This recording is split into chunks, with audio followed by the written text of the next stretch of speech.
ವಸ್ತುನಿಷ್ಠತೆ, ವಿಶ್ವಾಸಾರ್ಹತೆ, ನಿಖರತೆಗಾಗಿ ನೋಡ್ತಾ ಇರಿ ನ್ಯೂಸ್ ಪುತ್ತೂರು, ಜನಮನದ ಪ್ರತಿಧ್ವನಿ.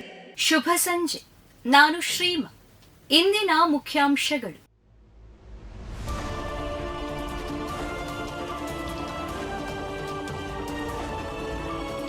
ಕಾಂಗ್ರೆಸ್ ಸೇರುವ ಉದ್ದೇಶವಿಲ್ಲ ಎಂದು ಹೇಳಿಕೆ ನೀಡಿದ ಪ್ರತಾಪ್ ಸಿಂಹ. ಸಿದ್ದರಾಮಯ್ಯ ಪರವಾಗಿ ಮಾತನಾಡಿದ ವದಂತಿಗಳಿಗೆ ಸ್ಪಷ್ಟೀಕರಣ. ಕಾಂಗ್ರೆಸ್ ಸೇರುವ ಉದ್ದೇಶ ಖಂಡಿತ ತನಗೆ ಇಲ್ಲ ಎಂದು ಮಾಜಿ ಸಂಸದ ಪ್ರತಾಪ್ ಸಿಂಹ ಸ್ಪಷ್ಟಪಡಿಸಿದ್ದಾರೆ. ಮೈಸೂರಿನ ರಸ್ತೆಗೆ ಸಿದ್ದರಾಮಯ್ಯನವರ ಹೆಸರಿಡುವ ಪ್ರಸ್ತಾವದ ಕುರಿತು ಇತ್ತೀಚೆಗೆ ಪ್ರತಾಪ್ ಸಿಂಹ ಹೇಳಿದ ಮಾತೊಂದು ಅವರು ಕಾಂಗ್ರೆಸ್ ಸೇರುವ ಬಗ್ಗೆ ವದಂತಿ ಹುಟ್ಟುಹಾಕಿತ್ತು. ಈ ಹಿನ್ನೆಲೆಯಲ್ಲಿ ಅವರು ಸ್ಪಷ್ಟೀಕರಣ ನೀಡಿದ್ದಾರೆ. ಕಳೆದ ಲೋಕಸಭಾ ಚುನಾವಣೆ ಸಂದರ್ಭದಲ್ಲಿ ಟಿಕೆಟ್ ವಂಚಿತರಾದ ಬಳಿಕ ಪ್ರತಾಪ್ ಸಿಂಹ ನಡೆಗಳು ತುಸು ನಿಗೂಢವಾಗಿವೆ. ಈ ಹಿನ್ನೆಲೆಯಲ್ಲಿ ಪ್ರತಾಪ್ ಸಿಂಹ ಹೇಳಿದ ಮಾತುಗಳು ರಾಜಕೀಯ ಚರ್ಚೆಗೆ ಕಾರಣವಾಗಿದ್ದವು. ಸಮುದ್ರದ ನೀರಿನಲ್ಲಿ ಸಹೋದರನ ಪುತ್ರಿಯನ್ನ ರಕ್ಷಿಸಲು ಹೋದ ಪುತ್ತೂರಿನ ವ್ಯಕ್ತಿ ಮೃತ್ಯು.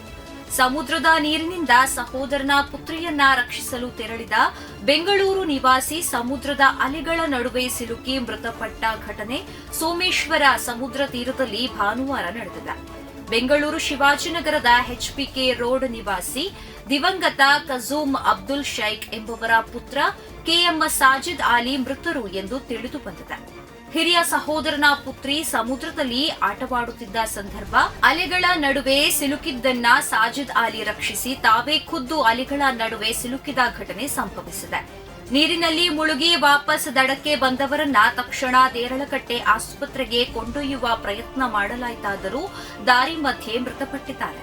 ವಿದ್ಯುತ್ ಶಾಕ್ನಿಂದ ಮಗು ಮೃತ್ಯು. ವಿದ್ಯುತ್ ಶಾಕ್ ಹೊಡೆದು ಮಗುವೊಂದು ಮೃತಪಟ್ಟ ಘಟನೆ ಮುಡೂರು ಗ್ರಾಮದ ಗಾಳಿಮುಖ ಗೋಳಿತ್ತಡಿಯಲ್ಲಿ ನಿನ್ನೆ ಸಂಜೆ ನಡೆದಿದೆ. ಗೋಳಿತ್ತಡಿ ನಿವಾಸಿ ಸಿನ್ಸಾರ್ ಎಂಬವರ 3.5 ವರ್ಷದ ಪುತ್ರ ಜುನು ಮೃತಪಟ್ಟ ಮಗು ಎನ್ನಲಾಗಿದೆ. ಆಟವಾಡುತ್ತಾ ಮನೆಯ ಅರ್ತ್ಗೆ ಸಂಬಂಧಿಸಿದ ತಂತಿಯನ್ನ ಮಗು ಮುಟ್ಟಿದೆ.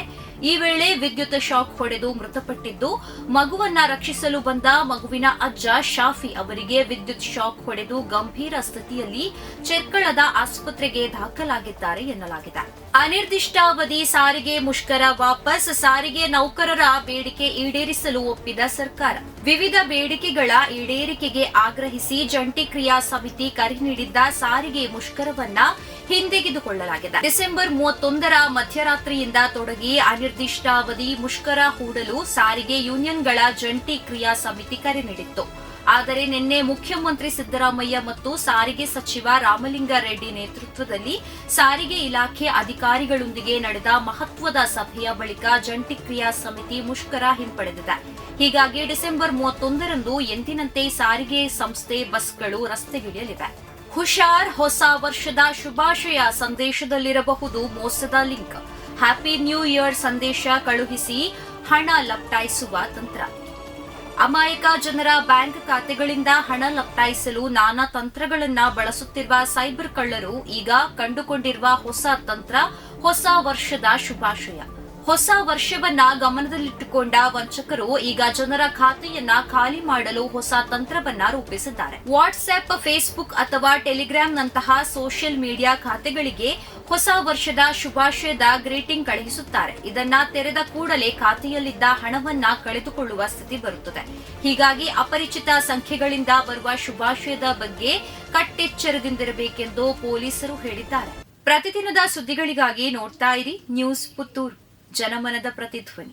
ಧನ್ಯವಾದಗಳು. ವಸ್ತುನಿಷ್ಠತೆ, ವಿಶ್ವಾಸಾರ್ಹತೆ, ನಿಖರತೆಗಾಗಿ ನೋಡ್ತಾ ಇರಿ ನ್ಯೂಸ್ ಪುತ್ತೂರು, ಜನಮನದ ಪ್ರತಿಧ್ವನಿ.